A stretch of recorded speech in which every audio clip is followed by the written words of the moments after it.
All right, welcome everybody back to the PHLY Sixers podcast. I'm Derek Bodner, joined by a new co-host this time here, Kyle Neubeck. How you doing, buddy? I was going to say, I feel like I haven't been in the office in like 100 years. It has been nice to spend the last two podcasts talking with anyone other than you. Oh, that's not very nice. I'm not even going that way. But, you know, I think when we sort of like laid out this podcast, we'd have Devon here to be sort of like an everyday. You and I would be around the team going to games a lot, especially home games. Mixing me, you, and Rich, and there'd be a little bit of a rotation going on because I think there's some value in having, you know, a wide variety of voices, especially on a daily podcast. So it was great to get Renee's perspective on the team. It was great to get our friend Roy Burton's perspective on the team, another old LB colleague. But now you sort of have like the two core two here back to sort of get you caught up before what is undoubtedly the biggest game of the season here tomorrow. The core two before for now, eventually until Devon gets we have a big three. Yeah. I wanted to say, since you brought them up, a shout out to Renee and Roy for stepping into the co-host chair. You know, they did us big favors, and I thought added a lot to the show. So thank you once again to them. Thank you, as always, to all our wonderful people that are here to start the show. I see Dan, Spider, TR, some other people, Chris, and you know, we have a good Sixers team to talk about. I think I've alluded to it on the show, and we're going to get into a Sixers Celtics preview later, that it could all come crashing down in short order tomorrow night. But for now, we're going to ride the good vibes. We're going to have a good time, and we're going to see where the chips fall when they play a real team, a real contender in Boston. It really does feel like there's a lot riding on the game tomorrow, and we'll get to that a little bit here later on in the show.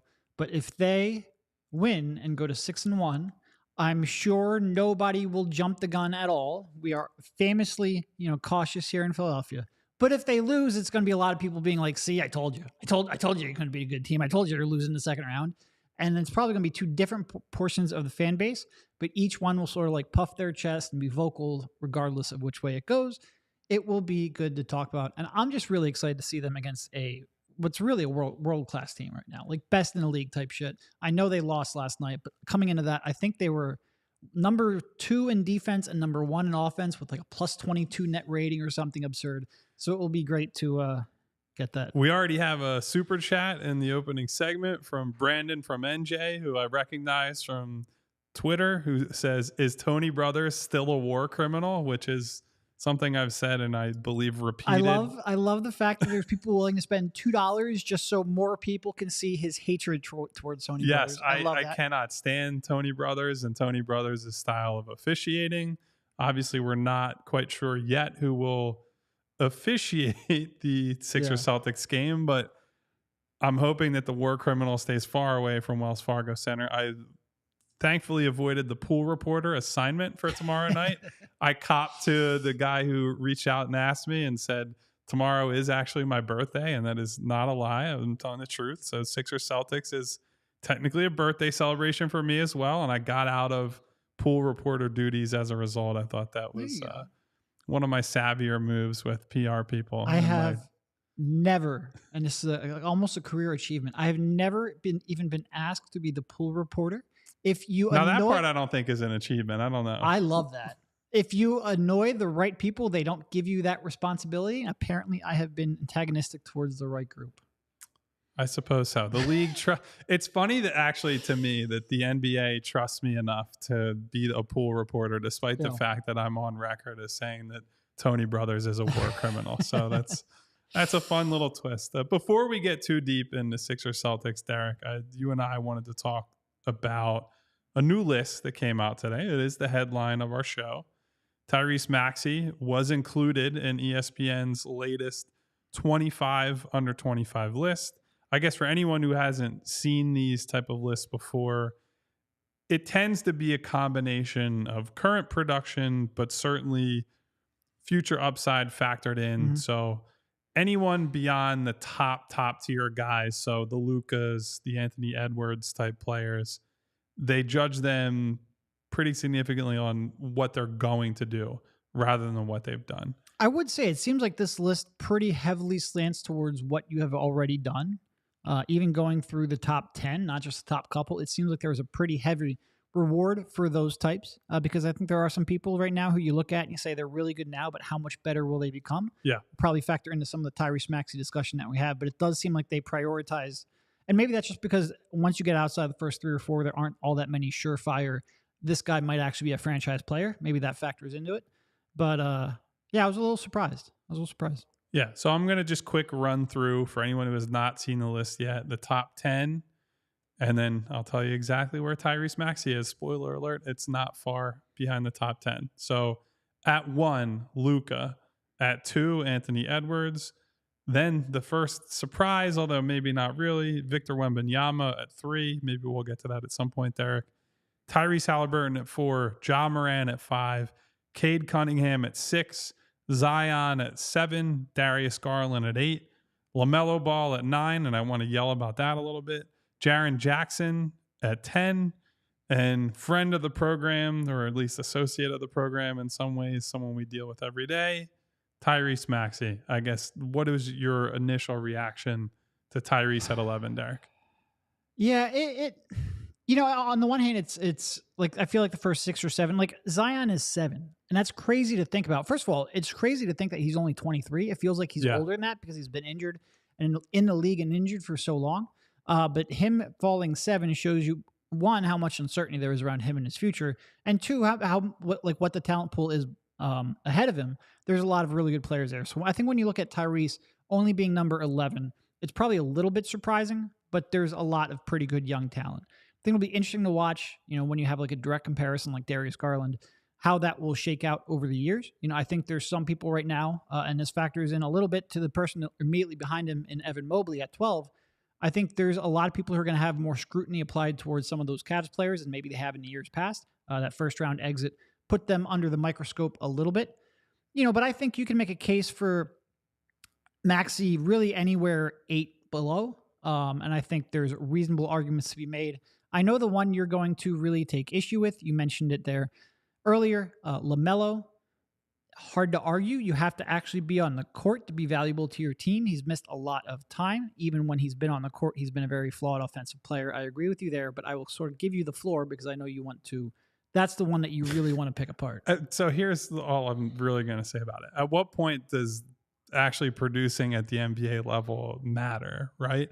I actually think there's another guy who I don't even like generally who has a bigger grievance in this list. Tyler Hero got listed at 22.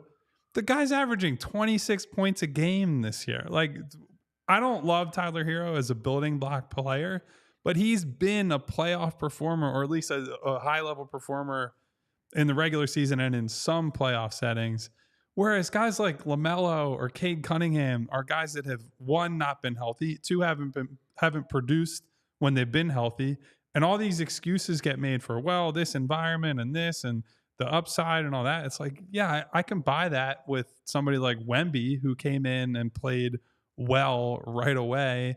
And the whole thing is projection. These guys have been in the league for 3 years and they haven't won fucking dick. Like, LaMelo Ball is shooting 34% from the field this year. I understand really high volume on threes relative to the rest of his shots, but he's never been a good finisher at the rim. He's a very creative playmaker and a good highlight guy. I will give him that. But at a certain point, these guys are going to have to produce winning basketball to me for them to be ranked above guys like, look, Tyrese got dropped into a much better environment. If you put LaMelo Ball next to Joel Embiid, I'm sure he would look better than he has being essentially just the guy in Charlotte. But real production in the NBA matters. You can't just like give these guys an unlimited runway and, oh yeah, it's all potential. Well, the potential has to actually show up at some point. I would even say, like, I don't dislike Cade Cunningham, for example, but at one point does that guy need, it's like, oh, he's in a poor environment, bad spacing. It's like the guy was drafted number 1 overall because of his shot making profile, right? Like, I don't think he's like a Chris Paul level playmaker or like a true point guard. It was somebody who could blend those responsibilities. Well, he hasn't had a single good shooting season yet. He missed basically all of last year. His rookie season, he played 64 games. He shoots 31% from 3, 41.6% from the field. He has essentially shot the exact same field goal percentage every single year in the league since he entered it. The special shot maker has to actually show up eventually for me to give him credit for future upside and, oh, this guy's going to be a guard you build a team around. So it's not to say that Tyrese has more upside than these guys, but Tyrese has actually done something in the league, like accomplished something of note, and has made meaningful improvements every single year, while a lot of these guys are no better than they were when they left college. Yeah, I mean, it's such a wild comparison with Charlotte or with LaMelo, because Charlotte is such a polar opposite of, and Kelly brought this up. He's like, man, it's great to come to a normal franchise or something like that in the preseason. You're like, we were like, what the hell? Eh. What do you mean? But when you're coming from Charlotte, like, that's a fair sentiment, because I mean, that's that they've never had a direction, and he's never really had a teammate to build around. The Hornets were 6 points per 100 better offensively with LaMelo on the floor last year. His loss was big for them. He's certainly like that kind of a playmaker would be better if he had talent who was guys to play make being too. set up. Yeah. Yes. So he's a tough one, but to your point, like at some point you do have to be an efficient offensive player to really be the impact player some are projecting. I can certainly see the argument that his progress was cut short because he got injured last year in that way, but it's a tough sell for sure. And Tyrese is also interesting. Like if he was put in like a situation like Charlotte where he had to maybe do more than you would want, especially early on in his career, would that paint how we view him? Would we view him as more of a gunner maybe? Whereas here he gets to play off Joel Embiid, become a real two-man tandem. I think, like I said, you can make a case for Tyrese to be upwards of 8. It's interesting to track sort of, Basketball Reference has an MVP tracker. I think Tyrese Maxey right now is 4th on that list behind Jokic, Embiid, and Doncic. So he's getting a lot of accolades, not accolades so much, but statistically, he is in the top 10 of the league right now, and we're arguing about whether he should be in the top 10 under 25. But I think part of that is, like I said, some players, I think there's a view that they have a lot of upside. Some players, there's a situation where they wouldn't be in the right spot. And there's just a lot of really good young talent. I don't really ever pay too much attention to these lists because it's mostly content fodder. I care much more about what That's what we are, though, baby. We're a content machine. But I also just don't get enraged by him all that much. I care much more about what you wrote about last night, which is the two-man game of Maxey and Embiid and how that is developing, and how Embiid saw what was working and had them really go at it in the third quarter and go back and back and back until they were able to stop it. That is, I think, the more interesting aspect of sports. But it's a fascinating debate because Maxey, as a young player, being able to show out early in his career, most of these high-level young players aren't going to be on good teams. Even when you start looking at Cade Cunningham, even Doncic, although he's had so many iterations, there's so much flawed. Coming into a spot with Embiid was probably good for how we perceive Tyrese and good for how he wants to play and excel in the role that he's capable of. Yeah, and look, not every guy also is capable of adjusting to being in a role after being either the guy or one of two guys on every team they've ever played for in their life, right? It's a conversation you and I have had 15 to 20 times probably already about someone like Kelly Oubre, a guy who could not adjust to a system and now finally has within Nick Nurse's system. And that's a struggle that a lot of these guys deal with. OG Anunoby, another guy we've talked about quite a bit over the last week and a half, Derek, that he probably wants to be closer to a number 2 when his talent says, you might be a number 4. So I think what impresses me with Tyrese the most, that I want to close this segment and maybe we'll still talk about it on the other side, is that I think he deserves a lot of credit for finding ways to succeed in basically every context that he's been put in for the Sixers, right? Where he dealt with the Ben situation, so he's playing off of Ben, or he's a 6th man in his rookie year. Then Ben decides to hold out. Tyrese is in some ways running the team, learning that on the fly, sharing that responsibility with Seth Curry. James Harden joins the team mid-season 2022, and Tyrese excels as an off-ball catch-and-shoot type guy, attacking closeouts, doing all that. Certainly hits the 20-point per game mark last year as an off-guard playing off of James. And then you and I spend all offseason, as a lot of other people did, saying, hey, can this guy play make for others and do this and do that? And he is one of the league leaders in assist-to-turnover ratio right now.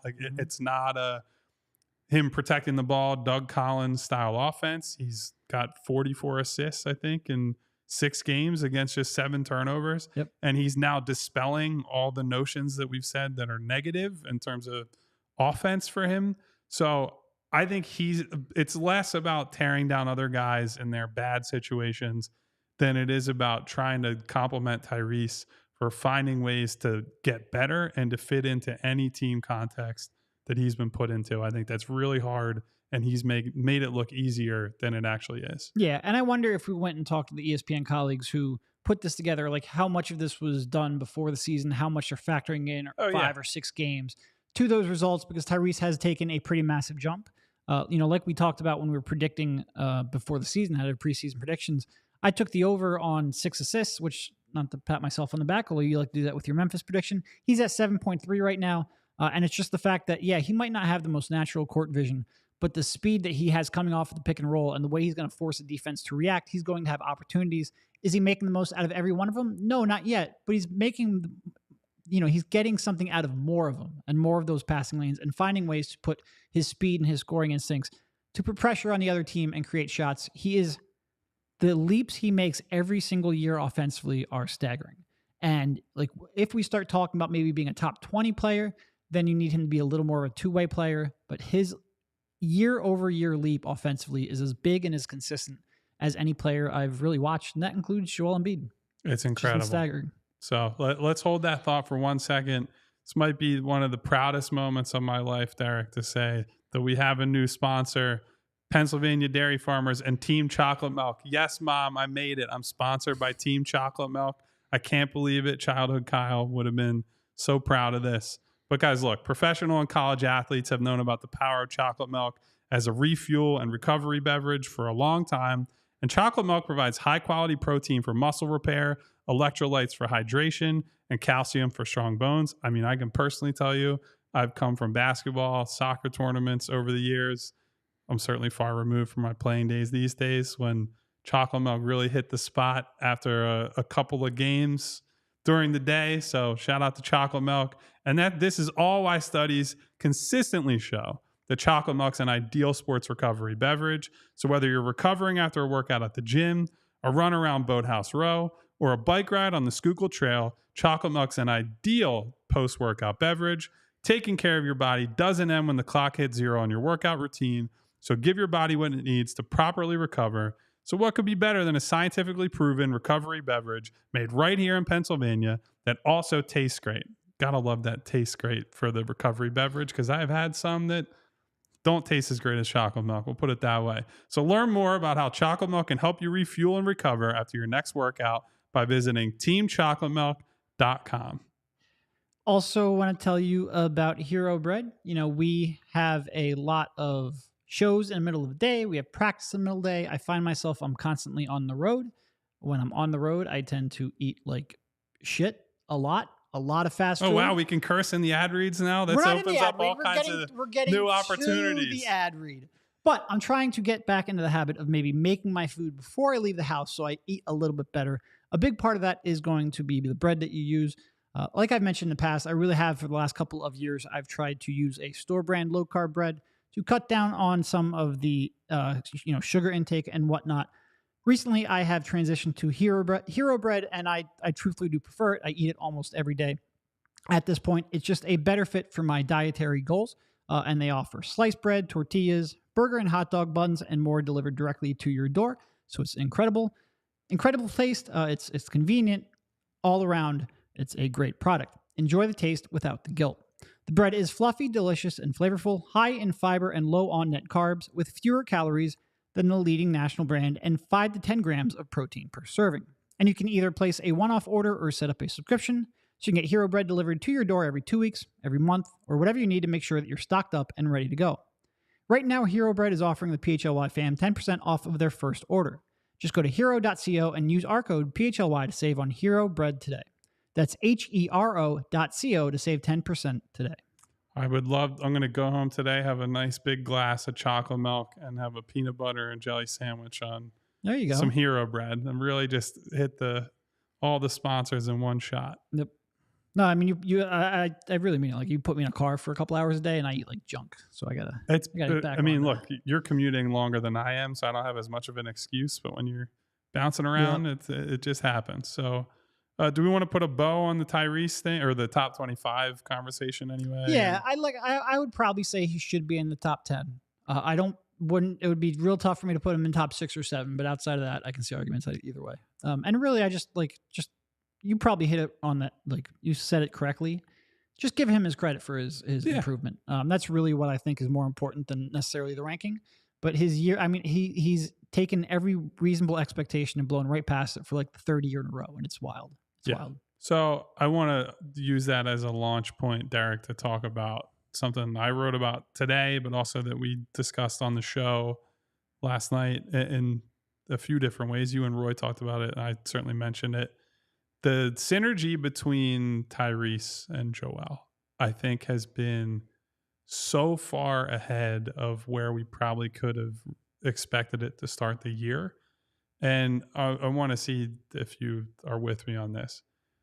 I'm seeing Joel get shots that I don't think James could create just because James was left-handed, where Joel, when they clear out that side of the floor and run an empty corner pick and roll with James and Joel on the left side of the floor, it's James going left and Joel in the middle. And in some ways that makes it easier for the low man to kind of wall him off, where it's a shorter run from the corner to pinch in and help out the big man in a pick and roll. Whereas now Tyrese going right and you have Joel coming from the angle on the left side. If he gets behind the big man there, he can essentially finish over any help that is coming.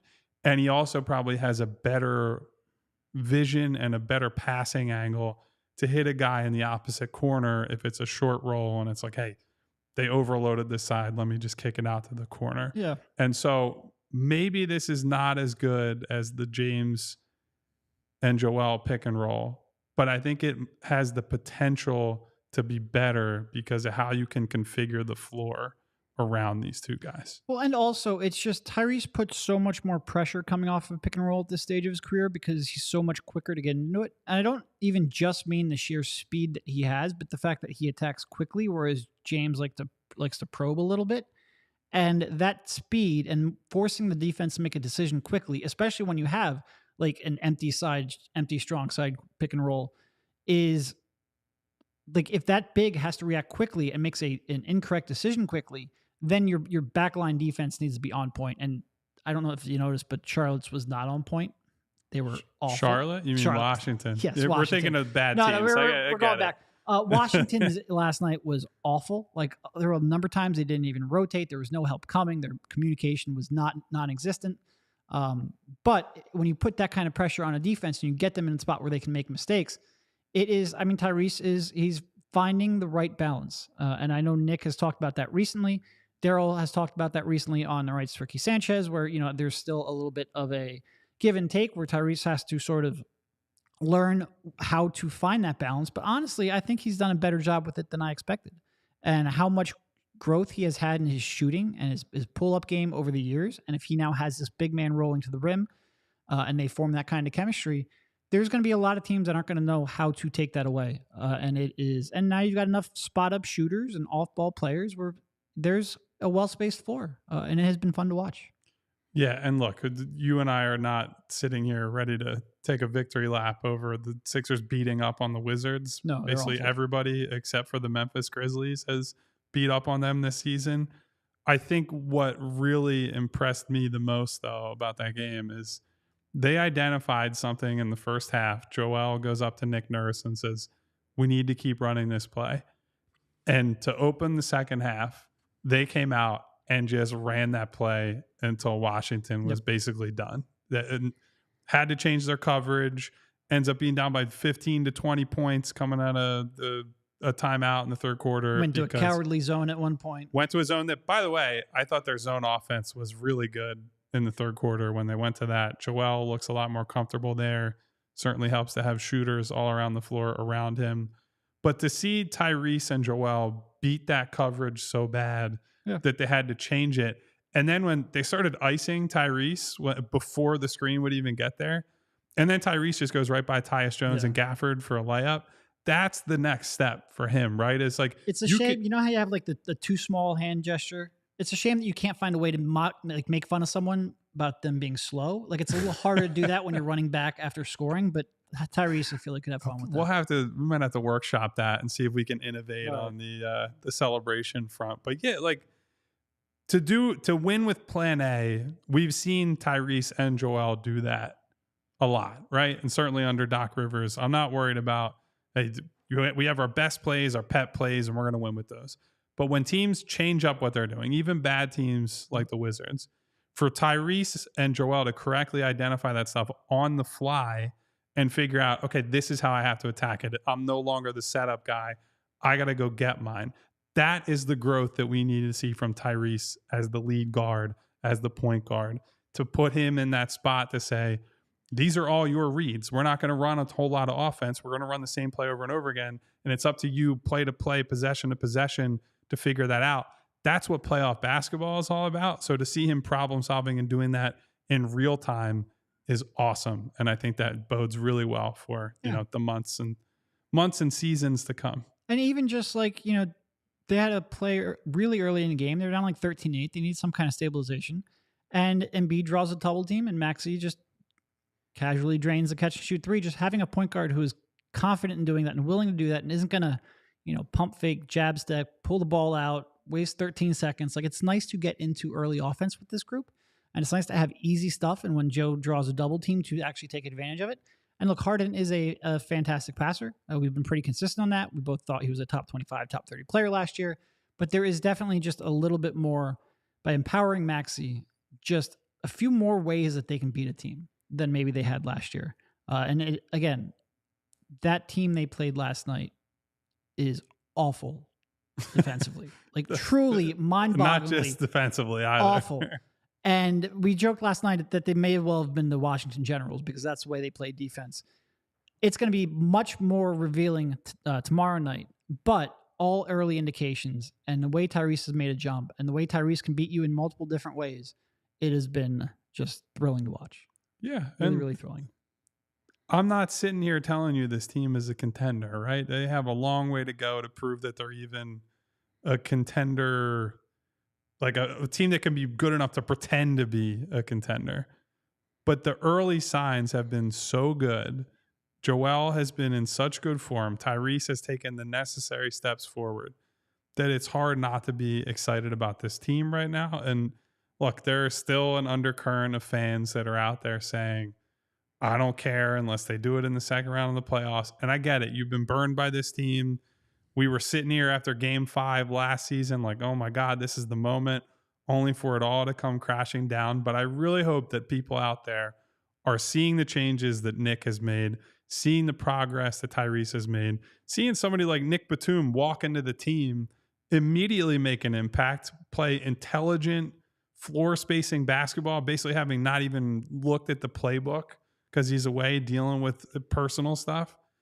Everything is just such good vibes. Like, there's just so many good vibes around the team right now that if you're not having fun watching this team, then I just don't know why you watch basketball at all. Like, this is what you hope for after a tumultuous offseason. You trade Harden, you bring in new guys. This is everything you could have hoped for to start the year. And then we're going to see them size up against a contender tomorrow night. And it's going to be a whole lot of fun. Yeah. And by the way, speaking of tomorrow night, we have a ticket giveaway here. Go to the PHLY_Sixers account. You can get in on that. I'm not entirely sure when we're going to pick and announce the winners for that. But there are 2 tickets, 2 club box seats up for grab, including parking in that. So go check that out. And that, including parking, is obviously always a big deal down there. No, I mean, there's only so much you can talk about when I feel like everyone is really geared up for tomorrow night's game. So that will be great to watch. Yeah. So we'll get into some minutia on that front in a second. But if you're not able to win that giveaway and get there on the PHLY dime, do you have another idea on how they can get there? I do have an idea of how you can get down to that game by using the Game Time app. Guys, buying tickets to your favorite events shouldn't be stressful. And it especially shouldn't be stressful when tomorrow night, a game against the Celtics, we should all be getting fired up for that game, right? There's going to be good energy in the building. It's the first real test the Sixers are getting this season. And the Game Time app is the fast and easy way to buy tickets for that Celtics game, but also for all sports, music, comedy, and theater near you. got killer deals on last-minute tickets and their best price guarantee, so you can stop stressing over the tickets and start getting hyped for all the fun you'll have.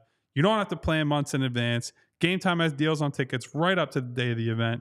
Get exclusive flash deals on tickets for football, basketball, baseball, concerts, comedy, theater, and more. And the Game Time guarantee means you always get the best price. So if you find tickets in the same section and row for less, Game Time will credit you 110% of the difference. As I say every time, I think that's incredible.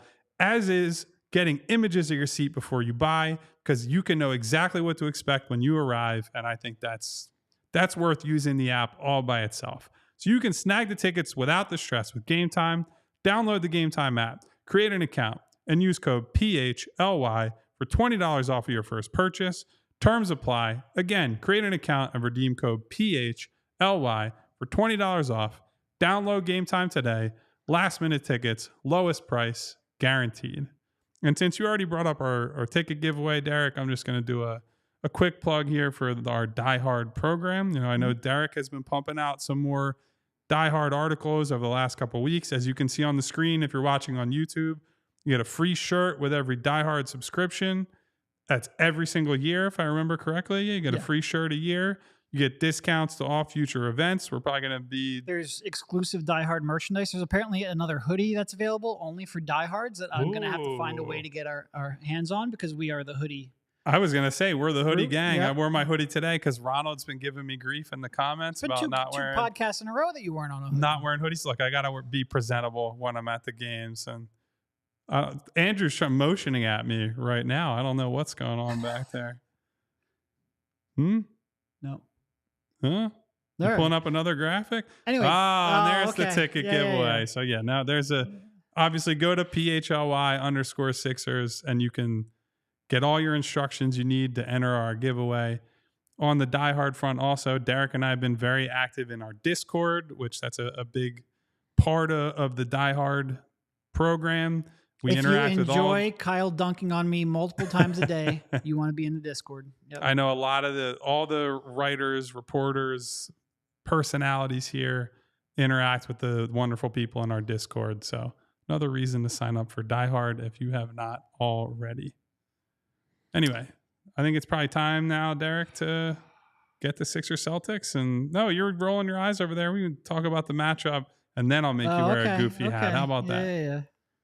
So I guess where do you start with if they're going to lose or if they're going to win on Wednesday night? Let's do this on a positive front. What does that look like? Where does that start for the Sixers? I mean, it starts with that two-man game, and honestly, in terms of evaluation, that is by far the most intriguing aspect of this matchup. You know, Boston has so many players that can switch, so many good perimeter defenders. How does Tyrese, succeed against that group? That's really what I want to watch. But if the Sixers win, it's going to be because they're able to succeed against that group. And Tyrese is able to find his offense. Joel's able to press his advantage inside. It probably doesn't take a rocket scientist to say that if the Sixers beat a good team, Joel Embiid and Tyrese Maxey have to have a pretty good game. But that certainly is where we're at. And I mean, every individual game in the NBA comes down to one thing primarily, or at least very heavily. Do you make your open shots? Yeah. Especially on a team with Joel Embiid, like he's going to create some shots on the perimeter. You got to knock him down. Do the Sixers make more open shots than the Celtics? If they don't, it's going to be tough to win.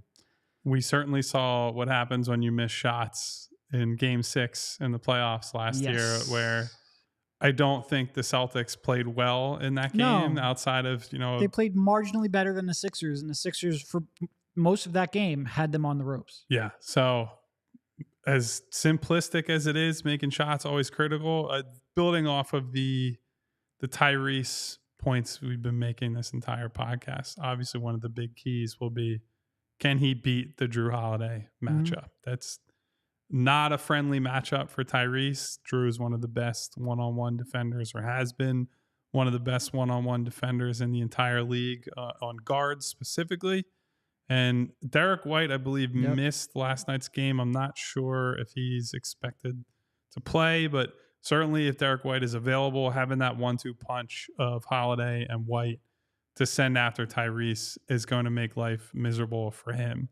And no, I mean, their top 4 perimeter defenders are really sick. Like, that's just a really sick group. Yeah, they're There's really. no like, hey, let's run a pick and roll and then try to get a switch and pick on the weak defender. There's just no weak defender. It's wild.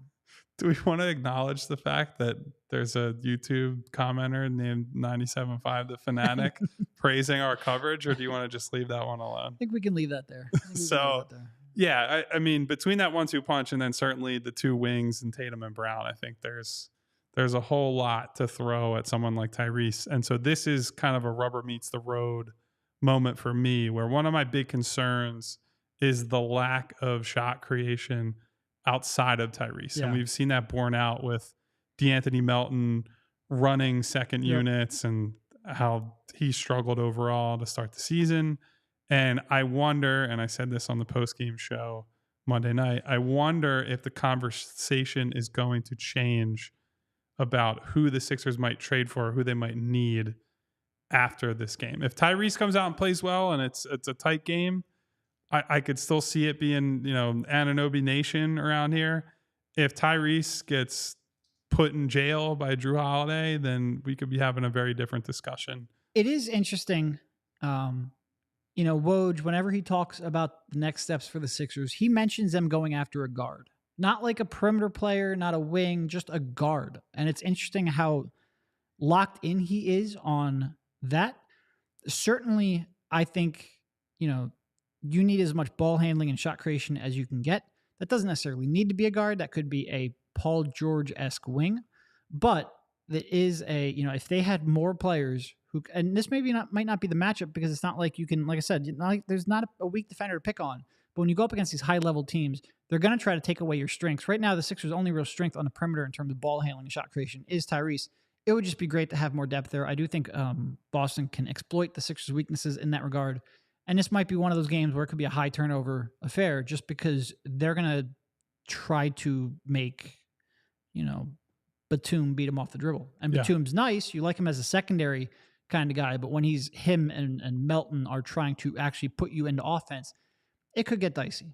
I do think on the other side of the ball, how well the Sixers' new stable of wings. Remember like 2 weeks ago when it's like, man, Sixers don't have any wings. Well, all of a sudden, like 1,000 bigs. Right. Yeah, six big men, no wings. They have their sort of wing depth sorted out now, but can they hold up against, again, what's probably one of the most, I won't say the most because you've got the Clippers, but one of the most difficult wing and perimeter matchups in the league.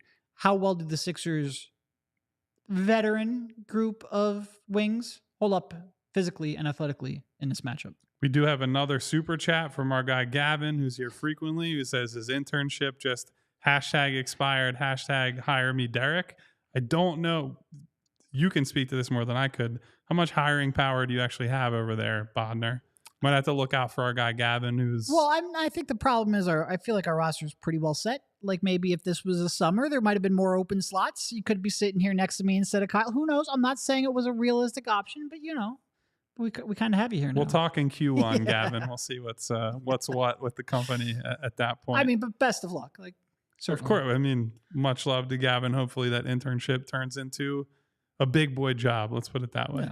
Yeah. The other place, Derek, that my mind goes in terms of the Sixers-Celtics matchup, I'm very interested to see what the defense looks like with Boston stretching Joel out for... I would say basically every minute he's on the floor, right? Now look, if Porzingis is a solo big against Joel, you and I'm sure we'll both take our chances of Joel beating up on him in the post and kind of killing him on the other end of the floor. The problem that I could see the Sixers running into is that both Horford and Porzingis are going to drag him out to the 3-point line.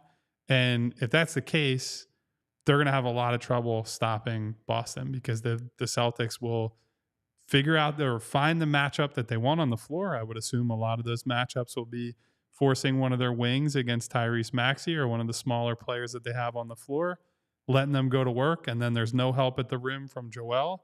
I'm curious to see what Nick can do in terms of gaming the matchups a little bit so you can maybe get Joel hanging back at the rim and offering that safety valve for guys if they get beat on the perimeter. But this is one area where I would say I'm pretty scared about what the Celtics did in the offseason because while I do think Joel can exploit Porzingis on the other end, he's going to have to do a lot of running around on defense. Yeah. And that has not traditionally been a recipe for success for him. And look, so far this year, Al Horford's only shooting 4 for 16 from 3. You know this is his get-right game. He's going to somehow come in and make 4 out of 6 or 4 out of 7. He seems to always do it against the Sixers. And whenever that happens and you have Embiid closing out on him, he's then such a good playmaker. From the top of the key there, he can be a threat even when you don't expect him to. He will be 42 years old and somehow still bang threes against the Sixers. It's just the way it is. But I mean, Porzingis is just, he's in the exact right role. And he's shooting well from the perimeter. He's having shots created. He's not trying to do too much. He will be a tough cover. And to your point, that's 48 minutes of trying to pull Embiid away from of stretch bigs. Yeah. So, I mean, that's also going to be a problem when Paul Reed is on the floor, right? Not that Paul Reed's strength is pure rim protection in the way that Joel's is, but if Paul's getting pulled away to Porzingis and then you attack from the weak side and guys are just attacking an open rim, there's a reason that Boston's offense has cooked for a lot of this season so far. They finally lost first game against Minnesota on Monday night. I'm sure they're going to be looking to avenge that. I guess what I'm curious about is how much that double big lineup gets time for them, because they have been tinkering with who they're running out there and when. Different guys have been coming off the bench for them. And the Horford-Porzingis lineup, in theory, is really intriguing because you have Porzingis in that kind of roaming shot blocker role that Rob Williams was in, maybe not the same explosiveness, but then you also get the floor spacing on the other end and you get all the offensive benefits. And so I think it's worked like gangbusters for them so far, this trade that they made. Obviously, Marcus Smart not exactly lifting the Grizzlies up in Memphis, but I'm pretty scared of this Celtics team for the time being, and I'm curious to see how much of a difference Nick Nurse can make, because I do think if there's any area where I think the Sixers have an advantage, it's the coaching matchup. I'm not a huge Missoula guy, I would say. I like how you very politely said that Marcus Smart is not lifting up the Grizzlies and didn't use that as an opportunity to pat yourself on the back, because they have been a train wreck and Marcus Smart has not fixed that. I still like Marcus Smart a lot, but that is a lot to overcome there in Memphis, and they are not doing so. It'll be a great matchup. It's just that should be the team that the Sixers struggle against. That's a team that you look at it on paper, and outside of Embiid pressing his mismatch against Porzingis, there's just a lot where that's a bad matchup for the team. And if they can come out and find a way, and to your point, coaching might be the one area where they have a pretty significant advantage outside of Embiid. If Nick can come out and find a way to exploit them, or limit the advantages that Boston has, it would go so far to just taking what is a very excited fan base into a rabid fan base, and they could really be off and running. For sure. So, look, it's the first test that they get this year, other than the Milwaukee game, which first night of the year, I don't think you can ever read too much into those games, regardless of the opponents. And now that they've had some time to build some chemistry, get some reps, they got the Harden trade out of the way. They have the roster they're going to have until likely, at least January, if not February, or the rest of the year. And it's go time, baby. First big home game of the year. It is most definitely go time. All right, before we get here into the final segment and Kyle makes me wear ridiculous hats, a quick word from Foco. And Foco, none of their outfits are ridiculous. They would not have those silly little banker hats that I will be wearing here in a second, because Foco is a professional. Foco is a leading manufacturer of sports and entertainment merchandise with a product line that includes apparel, accessories, toys, collectibles, novelty items, and more. It's the best officially licensed gear for all sports and fandoms. And with it being football and tailgating season, it means that overalls, hoodies, hats, sunglasses, bags, everything you need for a game, Foco has. And Foco has hooked PHLY up and provided awesome pieces for our sets, which you see every day. Foco always has our back for Philly sports, and they have yours too. Get the best gear around by using the link in our description. For all non-presale items, use the promo code PHLY for 10% off.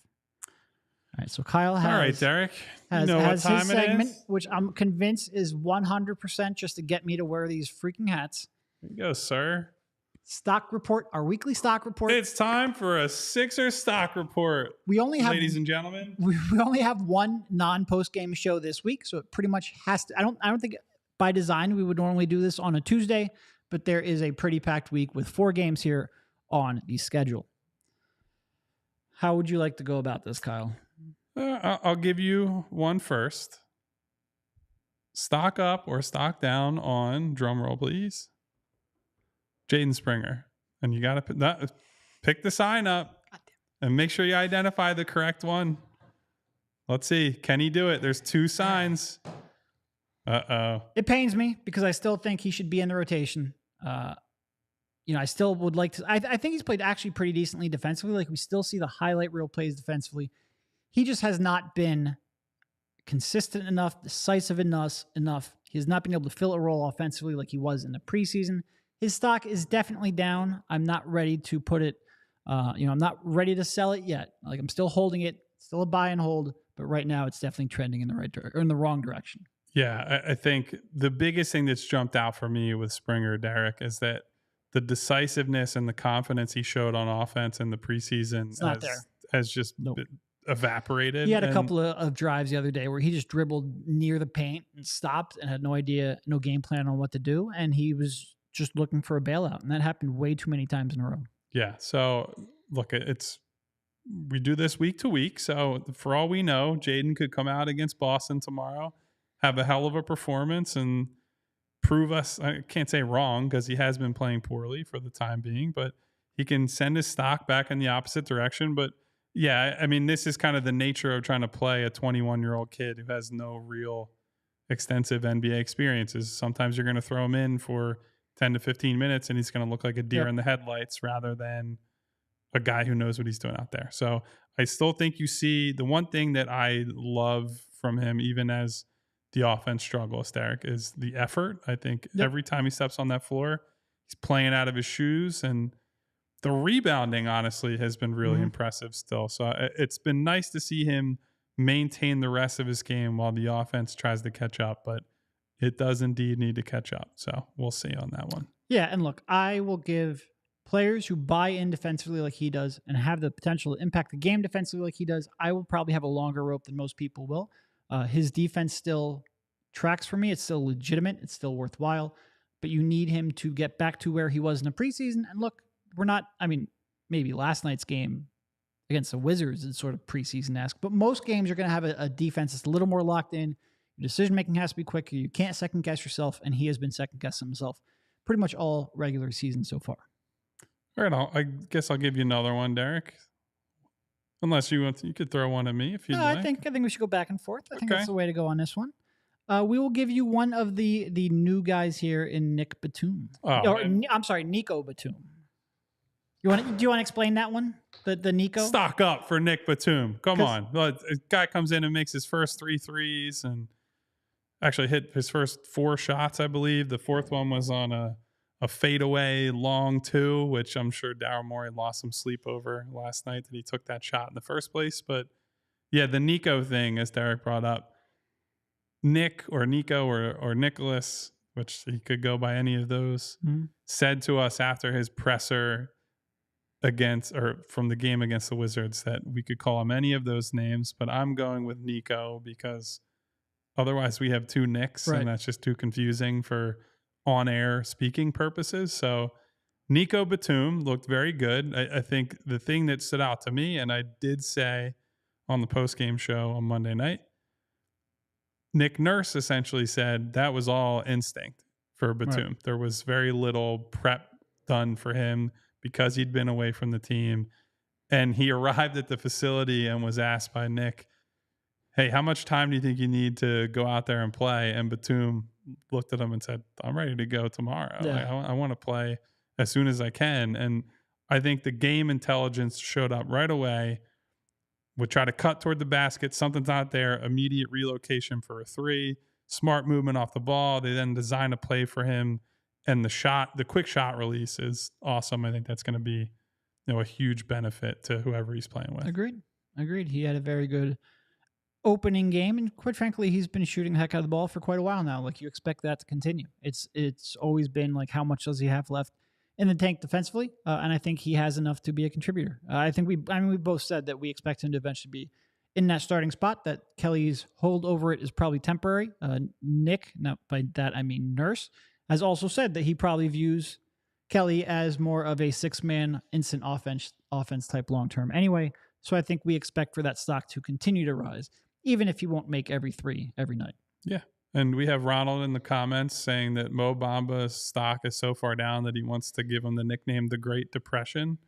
I would say that Mo Bamba's stock has dropped so much that I don't think it can go down. It's just flatline at this point. Yeah. Or it's penny stock territory. I'm pretty sure we had him down on the last one, and we tried Yes. to avoid 2 in a row because that feels like we're just picking on people at that point. But his stock has definitely dropped since we did this a couple weeks ago last time. But we will pick a new group this time around. So I'm going to give you a tough one, Derek, and I think we'll have to talk this one out a little bit. Paul Reed, where you got him?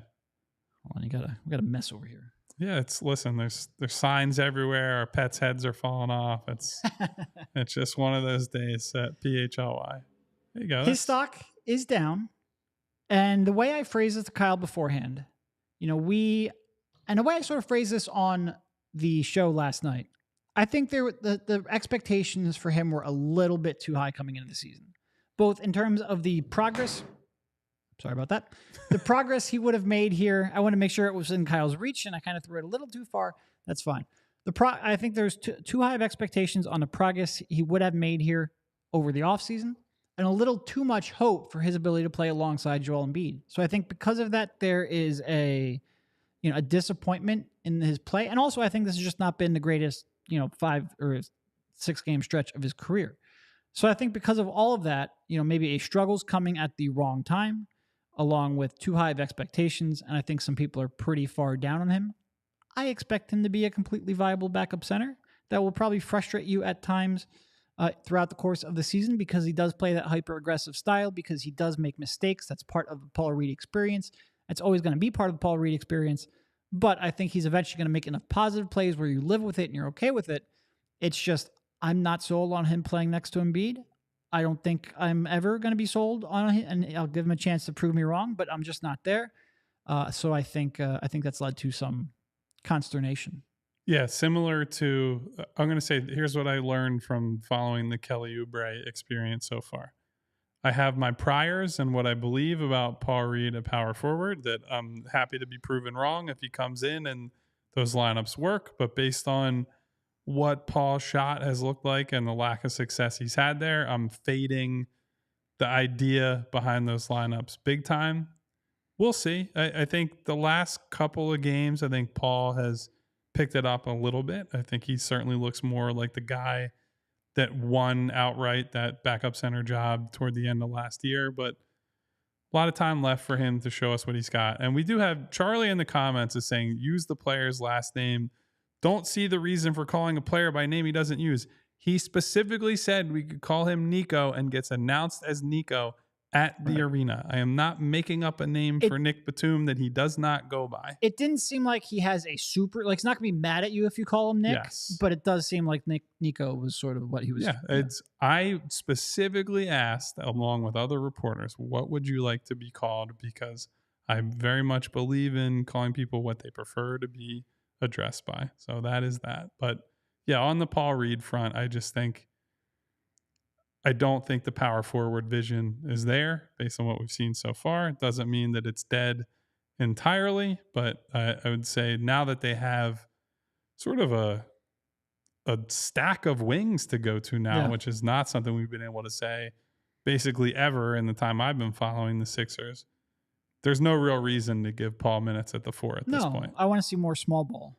Yes. I want to see forwards at the power forward spot. Yes. It's in the name. All right, let's go on to the next one here. DeAnthony had a good game there. 14 points, 4 for 5 from 3-point range, 4 assists, had a real strong performance. What do you have for DeAnthony? And yet still, his stock is on the way down, Derek. DeAnthony Melton is struggling big time. And the lighting on this is, there we go. That's not good. And that is going down. Yeah. Okay. So DeAnthony is someone I was super high on coming into the season. Yeah, one of my bold predictions was he will lead the league in steals. I don't think he's currently on pace to do that, partially because he's not on pace to get enough minutes to make a major impact on this team. I think one thing that Nick has shown is that if DeAnthony's having a tough game, he's willing to roll with other guys in that spot. Hasn't shot the ball well enough to justify being just entrenched there. Now, I will say this. I do think he's going to turn it around. I think the average shot quality he has been very good. I think he's in a perfect spot to succeed off of the Tyrese Joel action in the middle of the floor. Do I want him the running point basically ever?